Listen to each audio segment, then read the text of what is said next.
ভারতীয় সঙ্গীত জগতের একজন জনপ্রিয় কণ্ঠশিল্পী অলকা ইয়াগনিক। ৮০ এবং ৯০ দশকে তার কণ্ঠের গাওয়া গানগুলি আজও ভীষণভাবে জনপ্রিয়।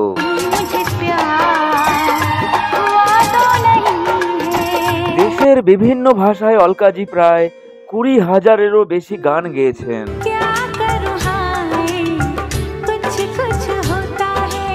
এই জনপ্রিয় কণ্ঠশিল্পী অলকা ইয়াগনিক তার দীর্ঘ সঙ্গীত ক্যারিয়ারে ৭ বার জিতেছেন Filmfare award as a best female playback singer হিসাবে।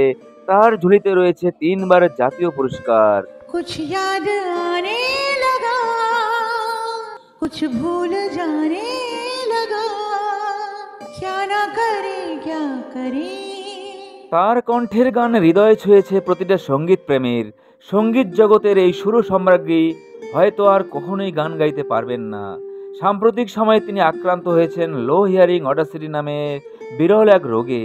কিভাবে আক্রান্ত হলেন তিনি এই বিরল রোগে, এখন তিনি কেমন আছেন, কোথায় আছেন, এই জনপ্রিয় কণ্ঠশিল্পী সম্পর্কে সমস্ত তথ্য জানতে চ্যানেলটি সাবস্ক্রাইব করে সঙ্গে থাকুন শেষ পর্যন্ত। ২০ মার্চ ১৯৬৬ সাল কলকাতায় একটি গুজরাটি পরিবারে জন্মগ্রহণ করেন অলকা ইয়াগনিক। বাবা ছিলেন ভারতীয় সেনাবাহিনীর একজন অফিসার নাম ধর্মেন্দ্র কুমার। মা শোভা দেবী ছিলেন শাস্ত্রীয় সঙ্গীত শিল্পী। আর সেই হিসাবে অলকা ইয়াগনিক সঙ্গীতকে জন্মসূত্র থেকেই পেয়েছিলেন। ছোটবেলায় অন্যান্য বাচ্চাদের মতোই খেলাধুলা করতে ভালোবাসতেন অলকা। রেডিওতে গান শোনা তার অন্যতম একটি শখ ছিল। যখনই সময় পেতেন খুব ছোট থেকেই মায়ের সঙ্গে সেতার বাজাতেন। সঙ্গীতের প্রতি অলকার প্রতিভা দেখে ছোট থেকেই শাস্ত্রীয় সঙ্গীতের তালিম নেন। ১৯৭২ সালে মাত্র ৬ বছর বয়সেই আকাশবাণীতে গান গাওয়ার সুযোগ পান অলকা। স্কুলে তার সহপাঠীদেরও গান শুনিয়ে মুগ্ধ করতেন, আর স্কুলের শিক্ষকরা তাকে ডাকতেন সিঙ্গার অলকা নামে। মেয়ের সঙ্গীত প্রতিভার যোগ্য মর্যাদা দিতে ৭০-এর দশকে অলকা যখন মাত্র ১০ বছর বয়স, তখন তার মা তাকে মুম্বাইতে নিয়ে আসেন একজন শিশু শিল্পী হিসাবে। মুম্বাইতে এসে অনেক কষ্টে দেখা করার সুযোগ মেলে রাজ কাপুরের সাথে। ছোট্ট অলকার কণ্ঠে মুগ্ধ হন রাজ কাপুর। এরপর রাজ কাপুর হাতে একটা চিঠি দিয়ে তাদেরকে পাঠিয়ে দেন সঙ্গীতকার লক্ষ্মীকান্ত প্যারেলালের কাছে। তখন অলকার বয়স মাত্র ১৪ বছর, তাই গলা ম্যাচিউর না হওয়ায় কিছুদিন অপেক্ষা করতে বলেন সুরকার লক্ষ্মীকান্ত প্যারেলাল। এরপর মেয়ে অলকাকে নিয়ে কলকাতায় ফিরে আসেন মা। কলকাতায় এসে চলে সঙ্গীতের অনবরত কঠোর অনুশীলন।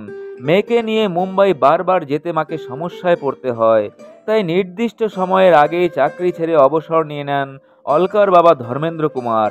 এরপর তারা সপরিবারে মুম্বাইতে থাকা শুরু করেন একটি ছোট্ট ফ্ল্যাট কিনে। আর এখান থেকেই শুরু হয় অলকার স্ট্রাগল। সেই সময় বলিউড সঙ্গীত জগতে রাজত্ব করছিলেন দুই বোন লতা মঙ্গেশকর এবং আশা ভোসলে।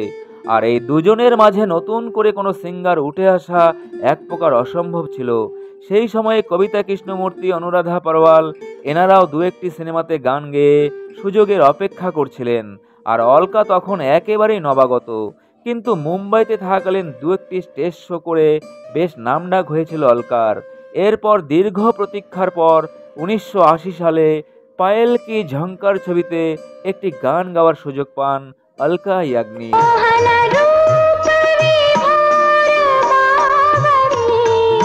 আর এটাই ছিল অলকা ইয়াগনিকের গাওয়া প্রথম হিন্দি গান পায়েল কি ঝঙ্কার ছবিতে।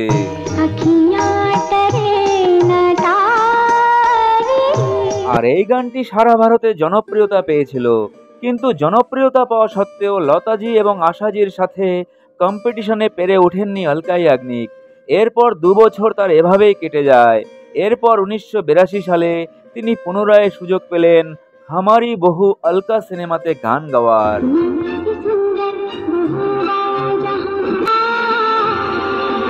কিন্তু হামারি বহু অলকা এই সিনেমার গানটি সেভাবে জনপ্রিয়তা পায়নি। এরপর দু একটি সিনেমাতে গান গাইলেও তার গান পরবর্তীতে পুনরায় লতা মঙ্গেশকর বা আশা ভোসলেকে দিয়ে গাইয়ে সিনেমায় ব্যবহার করা হয়েছিল। এইসব ঘটনায় অলকা ইয়াগনিক কষ্ট পেয়েছিলেন ঠিকই, কিন্তু হাল ছাড়েননি।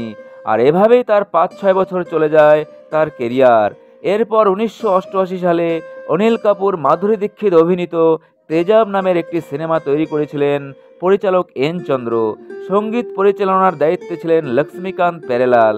সিনেমাটির বাজেট বেশি হয়ে যাওয়ার কারণে তারা একজন কম বাজেটের গায়িকাকে খুঁজছিলেন। অবশেষে সঙ্গীতকার লক্ষ্মীকান্ত প্যারেলাল অলকা ইয়াগনিককে ফোন করে ডেকে নেন, আর অলকাজির কণ্ঠে রেকর্ড করা হয় সিনেমার 1 2 3 4 এই গানটি।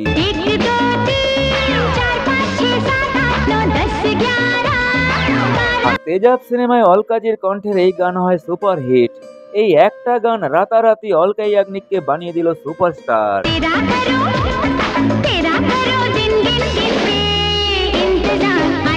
অলকার কণ্ঠে গানটিতে লিপ দেন মাধুরী দীক্ষিত। গানটি সারা দেশে জনপ্রিয়তা অর্জন করে। মাধুরী দীক্ষিতের সাথে স্টার হয়ে যান অলকা ইয়াগনিক। আর ওই একই বছর মুক্তি পায় আমির খান জুহি চাওলা অভিনীত কেয়ামত সে কেয়ামত তক ছবিটি। আর এই সিনেমায় অলকাজির কণ্ঠের গানগুলি হয় সুপার হিট।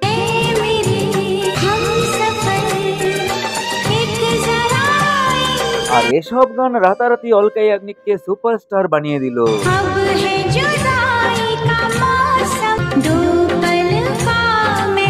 এরপর 1991 সালে সাজন সিনেমাতে কণ্ঠ দিয়ে বলিউডে নিজের জায়গা পাকা করে ফেললেন অলকা ইয়াগনিক।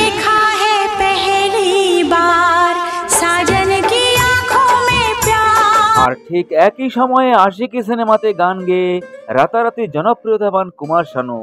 কুমার শানু এবং অলকা ইয়াগনিক জুটি ছিল শুধুমাত্র সময়ের অপেক্ষা। সাজন সিনেমাতে মেরা দিল ভি কিতনা পাগল হে এই গানটি গেয়েই বলিউডে শুরু হয়েছিল কুমার শানু এবং অলকা ইয়াগনিকের দ্বৈত সফর।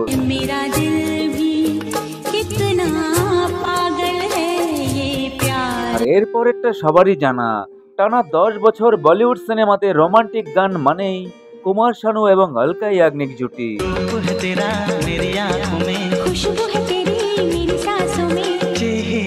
কুমার শানু এবং অলকা ইয়াগনিক একসাথে জুটি বেঁধে গেয়েছেন কয়েক হাজার সুপারহিট গান।